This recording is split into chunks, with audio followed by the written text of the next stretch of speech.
하나님 말씀 마가복음 6장 30절에서 56절까지의 말씀입니다. 그 가운데 53절부터 55절까지를 제가 봉독하겠습니다. 건너가 게네사렛 땅에 이르러 대고 배에서 내리니 사람들이 곧 예수신 줄을 알고 그 온 지방으로 달려 돌아다니며 예수께서 어디 계시다는 말을 듣는 대로 병든 자를 침상째로 메고 나오니. 아멘. 마가복음은 마가 요한으로 알려진 마가이에 기록된 성경입니다. 마가복음은 두 가지 목적을 가지고 이 복음서를 기록하였습니다. 이 세상에 종으로 오신 예수님, 자기 백성을 섬기는 종으로서의 예수님을 전하기 위함이었습니다.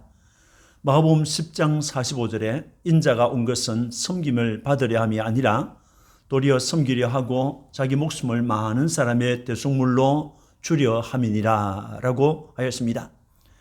또 당시 네로 황제의 박해로 어려움을 당하는 성도들에게 주님의 새 고난의 생애를 말함으로 그들을 위로하고 시험을 이길 힘을 얻게 하려는 목적으로 이 성경을 기록하였습니다. 본서를 기록한 마가라는 이름은 하나님은 은혜로우시다 라는 의미가 있습니다. 그의 집은 초대 예루살렘 교회의 장소로 사용되었습니다. 사도 바울의 1차 선교여정에 마가도 외삼촌 바나바와 함께 동행하였으나 도중에 돌아갔습니다. 그 일은 바울이 2차 선교여정을 시작하려고 할 때 바울과 바나바가 심히 다투고 결별하게 되는 원인이 되기도 하였습니다. 그러나 10여 년이 지난 후에 마가는 옥에 있는 바울의 좋은 동역자가 되었습니다. 네로의 핍박으로 베드로가 순교하고 바울이 순교한 후 마가는 마가복음을 기록하였습니다. 그 후 마가는 전승에 의하면 알렉산드리아 교회를 세웠고 알렉산드리아에서 순교한 것으로 전해지고 있습니다. 오늘 우리가 보는 이 마가복음에는 6가지 사실이 기록되어 있습니다. 예수님께서 고향에서 배척을 당하셨다는 사실과 12 제자를 부르시고 그들을 복음을 위하여 파송하였다는 사실과 세례 요한이 헤롯에 의하여 죽음을 당하였다는 사실이 기록되어 있습니다. 또 예수님께서 보리떡 5개와 물고기 2마리로 5,000명을 먹이신 사실과 예수님께서 폭풍이 일어난 갈릴리 바다 위로 걸어가셨고 바다를 잔잔케 하셨다는 사실과 예수님께서 게네사렛 지역에서 병자들을 고쳐주셨다는 등의 내용이 기록되어 있습니다. 이 모든 사실들은 예수님은 하나님의 아들이시며 당신의 백성을 섬기는 종이며 하나님께서 세상에 보내신 구주이시다는 것을 증거하고 있습니다. 본문의 말씀을 통하여 주님께서 베푸신 은총을 감사합시다 라고 하는 제목으로 함께 은혜를 받고자 합니다. 우리가 필요한 것이 무엇인지를 아시고 그것을 채워주시는 주님의 은혜를 감사합시다. 30절에서 44절까지입니다. 그 중에 38절에서 44절을 읽습니다. 이르시되 너희에게 떡 몇 개가 있는지 가서 보라 하시니 알아보고 이르되 떡 5개와 물고기 2마리가 있나이다 하거늘 제 아들에게 명하사 그 모든 사람으로 때를 지어 푸른 잔디 위에 앉게 하시니 때로 100명씩 또는 50명씩 앉은지라.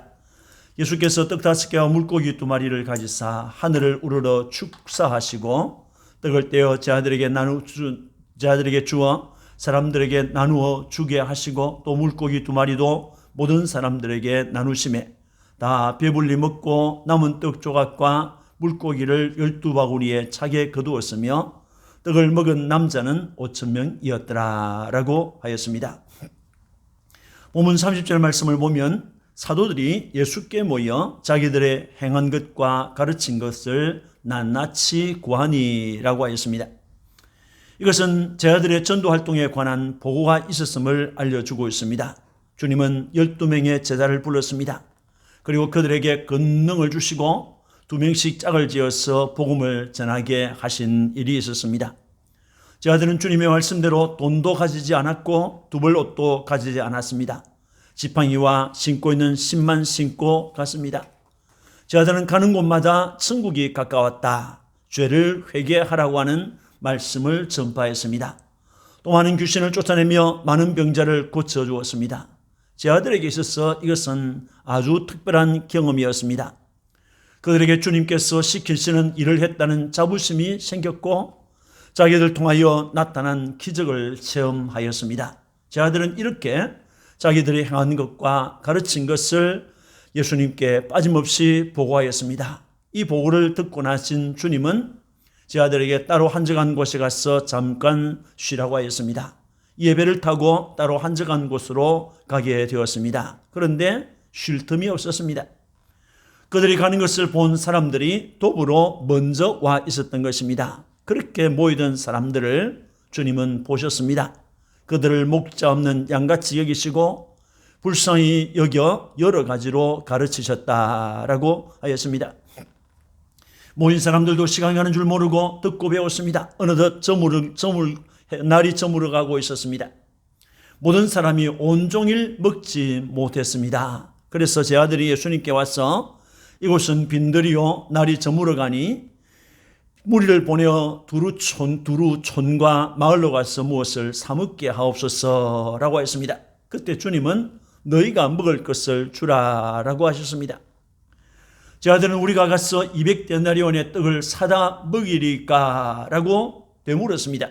여기에서 데나리온은 당시 로마 제국 내의 영토에서 사용하던 화폐입니다. 한 데나리온은 일꾼들의 하루 품삯에 해당되는 것이었습니다. 우리나라에서 하루 일당을 대략 10만 원 정도로 보고 있습니다. 그렇게 보면 200데나리온은 2천만 원 정도의 금액이 되겠습니다. 제 아들에게는 그만한 돈이 없었습니다. 너희가 먹을 것을 주라라는 주님의 말씀에 대한 제 아들의 대답은 우리는 할 수 없습니다 라는 것이었습니다. 그 말을 들으신 주님은 너희에게 떡 몇 개가 있는지 가서 보라고 했습니다. 그래서 제 아들이 알아보니 떡 5개와 물고기 2마리가 있다는 것을 알게 되었습니다. 그것은 한 어린 아이가 가지고 왔던 것이었습니다. 주님은 제 아들에게 명하여 사람들을 때를 지어 푸른 잔디 위에 앉게 하였습니다. 그래서 100명씩 또는 50명씩 자리를 차지하고 앉게 되었습니다. 그 후에 주님은 떡 5개와 물고기 2마리를 가지고 하늘을 우러러 축사하셨습니다. 주님은 하늘의 하나님을 향하여 떡과 물고기를 들고 축복하신 것입니다. 그리고 떡을 떼어 제 아들에게 주시면서 사람들에게 나누어 주라고 했습니다. 그래서 제 아들은 주님께서 주신 떡과 물고기로 모든 사람에게 나누어 주었습니다.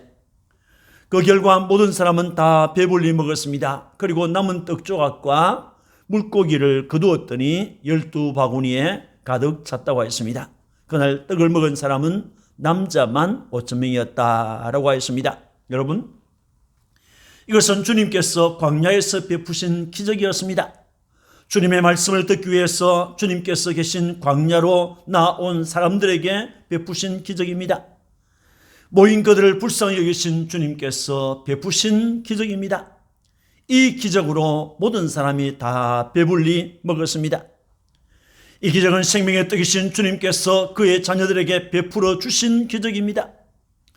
이 기적은 사람이 떡으로만 사는 것이 아니라 하나님의 말씀으로 산다고 하는 사실을 알려주시기 위하여 베푸신 기적이었습니다. 이 기적은 사람은 하늘로부터 내려온 산떡, 생명의 떡을 먹어야 영생할 수 있다는 것을 알려주시기 위한 기적이었습니다. 주님은 당신의 자녀들에게 무엇이 필요한지를 아시는 분입니다. 그 필요한 것을 채워주시는 분입니다. 사람들은 먹을 것, 입을 것, 마실 것, 거주할 곳을 염려하고 찾고 있습니다. 이 모든 것을 주님은 아신다 그랬습니다. 아시고 주시는 분이 하나님이십니다. 인생에게 진정으로 필요한 것은 이 생명의 양식인 것입니다. 육신에 필요한 것과 영혼에 필요한 것을 깨닫게 해주시고 채워주시는 주님께 진심으로 감사하는 여러분들이 되시기를 축원합니다. 두 번째는 우리가 위험한 상황을 만났을 때 찾아오셔서 지키시고 보호하시고 해결해 주시는 은혜를 감사합시다. 45절에서 52절까지입니다. 그 중에 50절에서 52절을 보겠습니다. 그들이 다 예수를 보고 놀람이라. 이에 예수께서 곧 그들에게 말씀하여 이르시되 안심하라, 내니 두려워하지 말라 하시고 배에 올라 그들에게 가시니 바람이 그치는지라. 제자들이 마음에 노심이 놀라니 이는 그들이 그 떡 떼시던 일을 깨닫지 못하고 도리어 그 마음이 둔하여졌음이러라 라고 하였습니다. 500여의 기적이 있은 다음에 주님은 제자들을 제초하였습니다. 주님께서 무리를 보내는 동안에 건너편으로 배를 타고 가라고 했습니다. 베세다로 앞서가라고 했습니다. 사람들을 떠보내신 후에 주님은 기도하기 위하여 산으로 가셨습니다. 날은 이미 어두웠습니다. 배는 바다 가운데 있었습니다. 주님은 홀로 산에 남아서 기도하고 있었습니다. 이 바다는 갈릴리 바다입니다. 그 바다에 폭풍이 일어났습니다. 그 바람으로 인하여 배는 조금도 나아가지 못하고 제자들은 힘겹게 노를 젓고 있으면서 고통을 당하였습니다. 48절을 보면 바람이 그스름으로 제자들이 고난을 당하고 있었다고 했습니다. 그렇게 시간이 흘러 밤 4경에 이르렀습니다. 우리 시간으로 말하면 밤 3시에서 6시 사이의 시간을 두고 하는 말입니다. 어젯밤 제자들은 늦어도 8시 경에는 출발했을 것입니다. 2-3시간이면 충분히 건너갈 수 있었을 텐데 이렇게 7시간 이상을 제자들은 폭풍 가운데서 고난을 당하고 있었습니다. 바로 그 시간에 주님께서 바다 위로 걸어서 고난을 당하고 있는 제자들에게로 왔습니다. 그러나 그들은 주님이신 줄 몰랐습니다. 그들은 물 위로 오시는 분이 유령이라고 생각하고 유령이라고 소리를 질렀습니다. 그러자 모두 두려움에 사로잡혔습니다. 가까이 오신 주님은 그들에게 안심하라, 내니 두려워하지 말라라고 하셨습니다. 그리고 배에 올랐습니다. 그러자 바람이 그쳤습니다. 이를 본 제자들은 또 놀랐습니다. 제자들이 심히 놀라니라고 하였습니다. 여기에서 놀라다라고 번역된 엑시스템이라고 하는 단어는 놀라서 정신이 나가다고 하는 그런 의미가 있습니다. 조금 전에는 주님께서 제자들에게로 오고 있을 때 그 주님을 보면서 그 주님이 오시는데 그 주님은 주님인 줄 모르고 유령인 줄 알고 놀랐습니다. 이번에는 그들 앞에 계신 분이 주님이시라는 것 때문에 놀랐습니다. 그분이 배에 오르자 바다가 잔잔해지고 바람이 그쳤다는 것 때문에 저들이 놀랐던 것입니다. 주님은 온 천지를 창조하신 분입니다. 주님은 온 천지를, 자기가 창조하신 천지를 주권으로 다스리시는 분입니다. 그 주님께서 갈릴리 바다를 걸어오시고 배에 오르자 바람이 그치고 물결도 그치게 되었습니다. 제자들에게 이것은 참으로 놀라운 일이었습니다. 이것에 대한 마가는 52절에 이는 그들이 그 떡 떼시던 일을 깨닫지 못하고 도리어 그 마음이 둔하여졌음이러라 라고 했습니다. 보리들 5개와 물고기 2마리로 5,000명을 먹이신 사건으로 주님은 하나님의 아들이시라는 것을 제자들은 알고 고백하였습니다. 그런데 그 일을 잊어버렸다는 것입니다. 마음이 둔하여졌다라고 하는 것은 주님을 향한 믿음이 폭풍 앞에서 흔들렸고 찾아오신 주님을 보면서도 도무지 믿을 수 없는 일이 일어났다고 생각했던 것입니다. 그래서 두려워했던 것입니다. 잠시 후에 저들은 정신을 차리고 예수님께 절하면서 진실로 하나님의 아들이로소이다 라고 고백하게 되었습니다. 여러분, 주님은 산에 계셨지만 폭풍이 일고 있는 바다에서 제자들이 괴롭게 노를 젓고 있는 것을 보셨습니다. 주님이 오셨을 때 제자들은 그 주님을 유령으로 착각했습니다. 이것은 불신앙 때문이죠. 두려워 떨고 있는 제자들을 찾아오신 주님은 세상을 만드신 분이었습니다. 그 주님은 자기가 만드신 세상을 찾아왔습니다. 당신의 백성을 찾아오신 분입니다. 그러나 사람들은 그 주님을 알아보지 못하고 그를 영접하지 않았습니다. 이것은 비극이죠. 주님은 인생을 두렵게 하는 모든 문제를 해결하기 위하여 찾아오신 구세주입니다. 주님은 인생을 죽음에 이르는 두려움과 죄의 짐을 해결하기 위하여 세상에 오신 구주입니다. 그는 고통을 가져다 주는 모든 문제를 십자가 위에서 다 처리하신 구주이십니다. 그 주님을 믿으면 죄의 문제도 해결되고 영생 구원을 얻게 되는 것입니다. 그 주님은 인생이 안고 있는 수많은 문제들, 폭풍들을 해결해 주시기 위해서 폭풍의 현장까지 찾아오신 분입니다. 그 주님은 우리들이 만나는 폭풍의 현장에서 우리를 지키시고 우리를 돌보기 위해서 세상에 오신 구세주입니다. 안심하니 내니 두려워하지 말라라고 말씀합니다. 폭풍 가운데 있는 나를 찾아오시는 그 주님, 그 문제를 해결하기 위하여 찾아오신 그 주님 앞에 감사하시기를 축원합니다. 세 번째는 우리가 우리의 각종 아픔을 싸매시고 치료해 주시는 은혜를 감사합시다. 53절에서 56절까지입니다.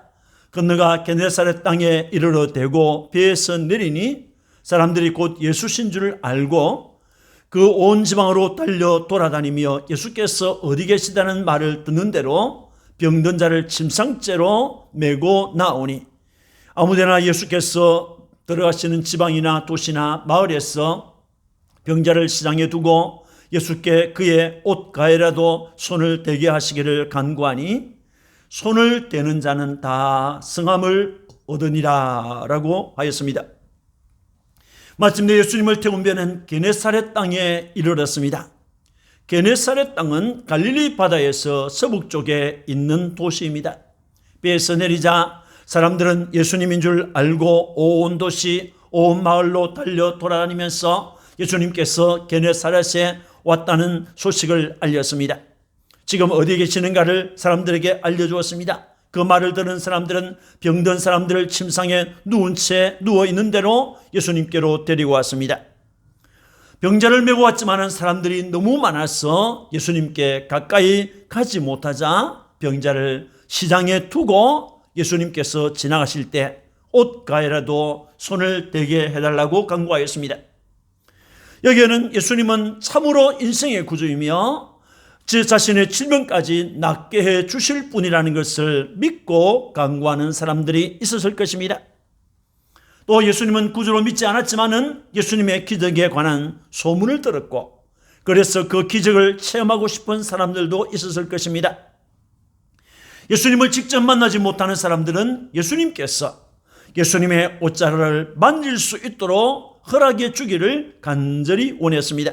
손을 대기만 해도 모두 나았기 때문입니다. 이렇게 간구하였던 것은 질병으로부터의 구원이라고 하는 육체적인 욕구가 간절했음을 보여주고 있습니다. 예수님은 그들의 요구를 배척하지 않고 응답해 주셨습니다. 이것은 주님의 긍휼 때문입니다. 여러분, 이사야 53장 4절에 그는 실로 우리의 질고를 지고 우리의 슬픔을 당하여 끊으리라고 하였습니다. 여기에서 질고라고 하는 말, 홀리라고 하는 단어는 질병을 뜻하고 있습니다. 때로는 고치지 못할 병을 가리킬 때도 있습니다. 그리고 지고라는 말, 질고를 지고라고 했죠. 지고라는 이 단어, 나사라고 하는 단어입니다. 이 말은 들어올리다, 또 이것은 짊어지다, 그리고 가지고 가다, 제거하다라고 하는 의미가 있습니다. 요한복음 1장 29절을 보면 제례요한은 예수님을 사람들에게 소개하면서 보라, 세상 죄를 지고 가는 하나님의 어린 양이로다 라고 했습니다.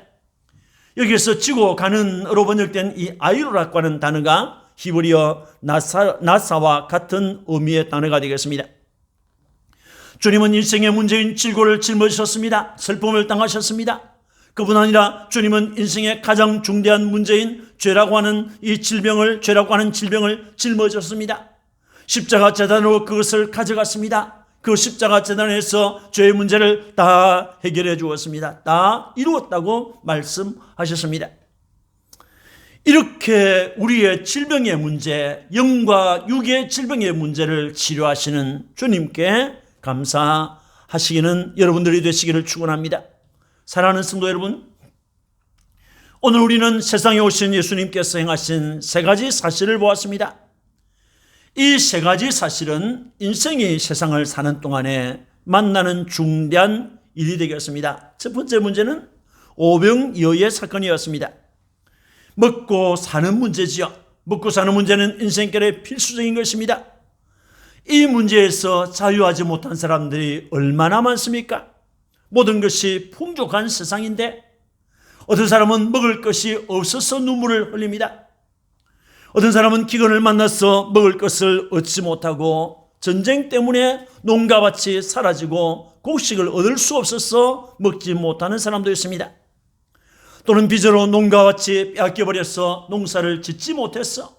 또는 직장을 잃어서 병이 들어서 일을 할 수 없어서 먹지 못하는 사람들도 있습니다. 또 산의 진미가 가득한데도 먹지 못하는, 병들어서 먹지 못하는 사람들도 있습니다. 우리는 이러한 사람들을 도울 마음을 가지고 살아야 하는 것입니다. 오늘 우리는 음식을 먹을 때마다 이 음식을 주신, 일용할 양식을 주신 하나님께 진심으로 감사해야 합니다. 주님께서 보리떡 5개와 물고기 2마리를 가지고 하늘을 우러러 축사하셨던 것처럼 우리도 작은 음식 앞에서 감사할 줄 아시기를 축원합니다. 더욱 생명 양식을 주신 주님께 진심으로 감사하기를 축원합니다. 우리가 보았던 두 번째 사건은 폭풍 이는 바다를 잔잔케 하신 주님을 보았습니다. 인생은 그들이 가는 길에서 예기치 못한 먹구름과 폭풍을 만나서 괴로워할 때가 있는 것입니다. 가정에 찾아온 먹구름, 사업지에 찾아온 폭풍 등 수많은 먹구름과 폭풍이 우리의 앞길을 막을 때가 종종 있습니다. 아무리 무서운 폭풍이라도 잔잔하게 하실 분이 있습니다. 그분은 주 예수님이십니다. 폭풍으로 두려워 떨고 있는 우리의 삶의 현장으로 찾아와서 안심하라, 내니 두려워하지 말라라고 말씀하시는 분입니다. 바람과 바다를 그치게 하여서 평안히 바다를 건너가게 하시는 주님이 계십니다. 그 주님 앞에, 나의 폭풍의 문제를 해결하시는 주님 앞에 감사하시는 여러분들이 되시기를 축원합니다. 이 세상 험하고 나 비록 약하나라고 했죠. 참으로 우리는 여러 가지 문제가 많습니다. 세 번째는 병자를 고쳐주신 사건이었습니다. 인생은 질병이라고 하는 문제 앞에서 괴로움을 당합니다. 누구나 건강을 원하고 바라지만은 질병이라는 것이 찾아와서 무력하게 만들고 나약하게 만들고 죽음에 이르게 만듭니다. 건강의 문제까지도 해결해 주실 주님을 믿고 의지하시기를 바랍니다. 나의 영적 질병을 치료해 주신 주님께서, 내 영의 질병을 치료하신 주님께서 육체의 질병까지 고쳐주실 것을 믿고 기도하고 감사하는 여러분들이 되시기를 축원합니다. 2024년 추수감사주일 아침에 우리를 찾아오신 주님을 만나시기를 축원합니다. 모든 문제를 해결해 주실 수 있는 주님이 계심을 믿기를 축원합니다. 그 주님을 믿고 그 주님께 구하고 그 주님을 찾고 그 주님 앞에 두드리는 여러분들이 되시기를, 그 주님께 감사하는 여러분들이 되시기를 주님의 이름으로 축원합니다. 아멘. 기도하겠습니다. 하나님 아버지, 은혜에 감사합니다. 우리가 사는 날 동안에 여러 가지 문제들을 만납니다. 먹는 것 때문에 염려하고 걱정할 때가 있습니다.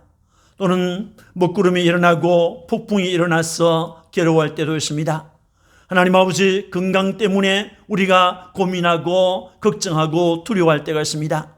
하나님, 그때마다 우리 주님이 오셔서 우리에게 은혜 베풀어 주심을 믿습니다. 디베라 바닷가에서 백성들이 모였을 때 배고픈 백성들에게 보리떡 5개와 물고기 2마리로 저들을 먹여 주었습니다. 육신의 양식도 주시고 영생하는 양식을 주신 주님 참으로 감사합니다. 하나님 앞에 감사하고 또 감사하는 성도들이 되게 하여 주옵소서. 주님, 폭풍이는 바다 가운데 주님이 찾아오셔서 그 폭풍을 멈추게 하시는 것을 감사합니다. 하나님 아버지, 질병을 멈추게 하시는 주님께 감사합니다.